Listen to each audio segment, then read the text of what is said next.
All right, welcome everyone. Today we're diving into Surah Al-Qari'ah.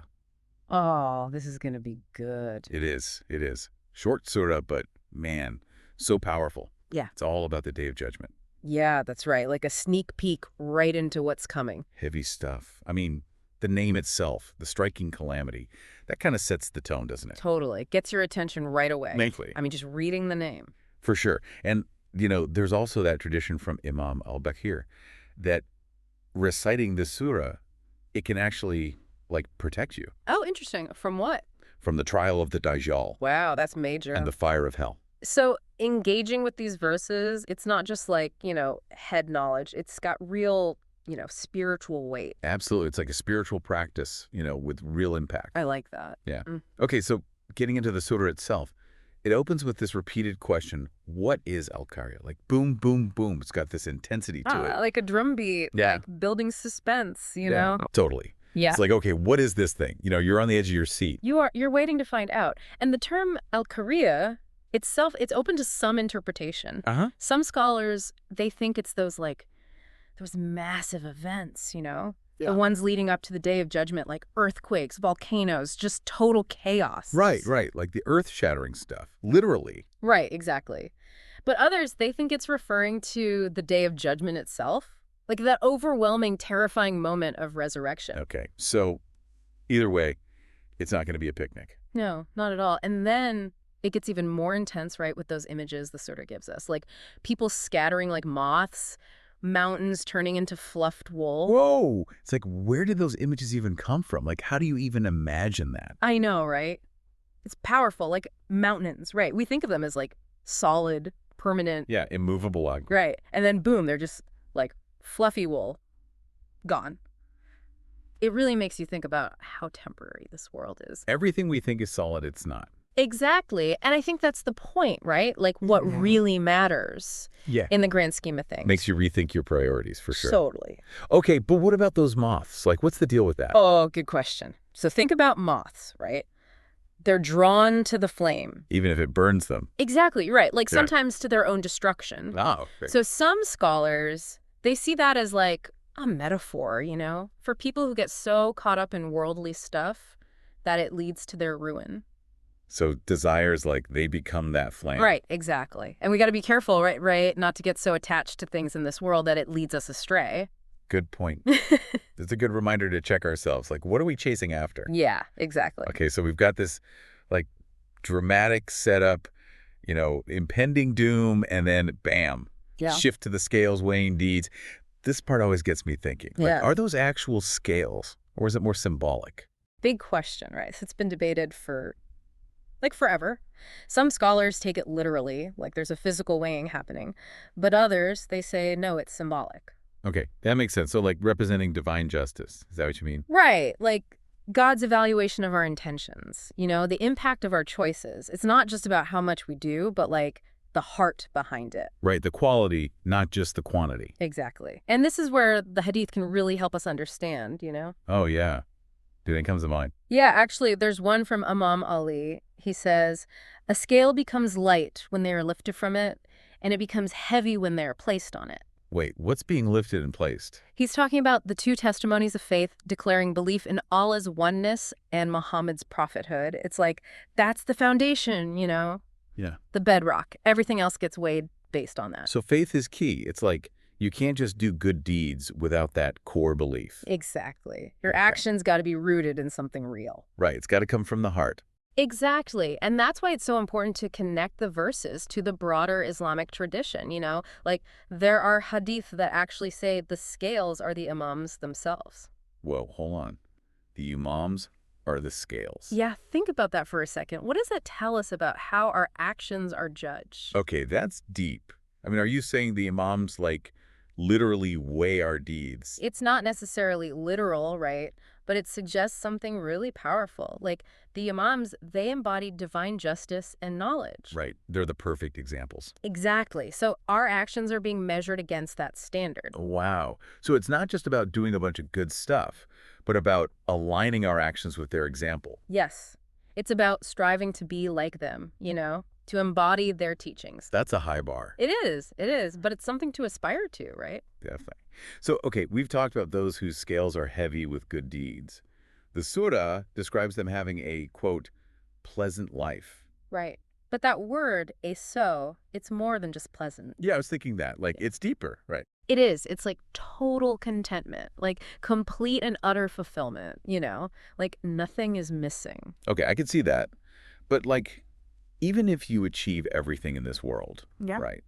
Money, power, fame, you still feel like something's missing. All the time, right. You're always wanting more. There's that emptiness. Yeah, you're trying to fill the void. But that pleasant life the surah talks about, it's like all desires are fulfilled. There's nothing left to crave. Wow. What could possibly compare to that? Right. It's like true fulfillment, not from this world, but from something way bigger. Makes you think, that's for sure. Okay, so that's the heavy scales. What about the light ones? Right. The surah says they have their mother as a pit. Ooh, that's Yeah. pretty dark, like disturbing imagery. It is. It is. And it's meant to make us think. So what's the interpretation? What does that even mean? Well, the word mother here, it's often seen as like a place of refuge, a source of comfort, safety. Right. Makes sense. But for these people whose scales are light, their refuge, it's hawiyah. And that's a term for hell. Oh, well. Okay, yeah. Emphasizing, like, the depth, like you can't escape. Exactly. So it's like instead of finding that comfort, that security, they're met with this like bottomless pit, despair. Right, it's like the opposite of what you'd expect from a mother. Exactly. And that's kind of the point, right? It makes you think, like, why would hell be a refuge for these people? Yeah, that's a good question. It's almost like a paradox, right? It is. And maybe it's about, free will, the choices we make. Like, imagine someone who spent their whole life chasing after worldly things, ignoring their spiritual side. Right, neglecting their relationship with God. Right. Putting those desires first. Right. And for them, maybe hell, a place that reflects those choices, that's the only refuge they know. Wow. It's like they've built their own prison, almost. Yeah. Trapped by their attachments. Yeah. Like their connection to the material world, it's become so strong that they can't see beyond it. That's a powerful thought. So our choices now, they shape not just like where we end up, but also our ability to even experience like true contentment. I think so. Like if we cling to the temporary, to what's fleeting, we limit ourselves. We can't grasp what's eternal, what truly fulfills us. Okay, that makes sense. So we talked about heavy scales, light scales, Yeah. but earlier you mentioned hadith that like connect the scales to the imams. Are there any that tell us like specific things that make them heavier or lighter? Oh, for sure. There are tons of hadith that give us like practical advice on this. Like there's this beautiful one from the Prophet Muhammad, peace be upon him. He explains the meaning of there is no God but Allah. Right, the foundation of our faith. Yeah, and he says, it means affirming his oneness. Allah does not accept deeds except through it. It is the word of piety, and Allah will make the scales heavy with it on the day of judgment. So declaring Tawheed, that belief in God's oneness, that's a major factor. It's not just about saying the words though, right? Right. It's about like really believing it, living it. Yeah, like let it guide your actions. Exactly. And there's another hadith, I think it's from either Imam al-Bakir or Imam as-Sadiq, peace be upon them. Yeah. It says that nothing in the scales is heavier than salawat on Muhammad and the family of Muhammad. Wait, so sending blessings on the Prophet and his family, that can actually make the scales heavier. It can. It shows us how spiritually powerful salawat is. The hadith even says, like, if someone's deeds are looking light, adding salawat can change things. Wow. That's amazing. It's something we can all do every day. Right. Easy to incorporate, no matter where you are on your journey. For sure. But it's got to be sincere, right? Yeah. Not just going through the motions. Exactly. It's about that love and reverence for the Ahlul Bayt, letting that guide you. Okay, I like that. Now, on the flip side, are there things that, like, make the scales lighter? Stuff we should definitely try to avoid. Yeah. There are hadith that warn us about actions that, like, come from hypocrisy. Yeah. Or focusing on how things look instead of inner purity. For example, Imam al-Bakir, peace be upon him, said, whoever's outward appearance outweighs their inward reality, their scale will be light. Oh, interesting. So it's not enough to just look the part. Right. True piety, it's about both, inner and outer selves, being genuine in your faith. Especially now, right, with social media, it's so easy to get caught up in appearances. All about the image. Yeah, and this hadith, it's like a reminder to be authentic. Exactly. Focus on what's inside, that sincere faith, not what other people think. It makes me think about those moths again. Are we, like, drawn to the flame of social approval? Hmm. Maybe even sacrificing who we really are? It could be. And that's why self-reflection is so important. Checking your motivations. Are you doing things to please God, to follow the alul bayt? Or is it about what other people think? Yeah, that's a big difference. We got to keep checking our compass, make sure we're staying true to our values, striving for real righteousness. Yes, and that takes effort, self-reflection, and guidance from the Quran, from the teachings of the alul bayt. It's really cool how Surah Al-Qari'ah, even though it's talking about the Day of Judgment, it gives us all this practical advice for how to live better lives now. Right. It's like Islamic teachings, they do that. They give us a roadmap for the hereafter, but also a guide for navigating this life. So it's not just about being scared of the Day of Judgment, but about letting that awareness push us to be better, to live more meaningful lives. Exactly. Recognize the weight of our actions, literally and figuratively, and make each moment count. This has been such an insightful conversation. We've explored the imagery, the scales, and how the Hadith had so much depth to it all. Yeah, and we've seen how those teachings aren't just abstract ideas. They're tools for self-improvement, for spiritual growth. Okay, but we're not done yet. In the final part of our deep dive, we'll share some personal reflections, takeaways from Surah Al-Qari'ah, and we'll talk about how we can actually apply these lessons to our own lives. Okay, so we're back for the final part of our deep dive into Surah Al-Qari'ah. We've covered a lot of ground, those vivid images, the whole concept of the scales, and all those insightful hadith really makes you think. Yeah, for sure. It's amazing how the Quran and Hadith, they work together, to guide us. They do. Like one sets the scene, and the other gives you the practical advice. Right, exactly. You get that powerful picture of the Day of Judgment from the Quran, and then the Hadith. They're like, okay, here's how to live your life, knowing this is coming. Exactly. It's like a roadmap and a compass all rolled into one. But one thing that keeps coming back to me, it's the idea that the imams, they're somehow involved in the weighing of our deeds. It's a pretty powerful concept, right? Like, how can we make sure our actions are aligned with their example? Especially knowing that's the standard we're being measured against. Yeah, that's a deep question. It really challenges us to look at our lives and be honest with ourselves. The Imams, peace be upon them, they were the embodiment of Islam. Compassion, justice, humility, that unwavering faith.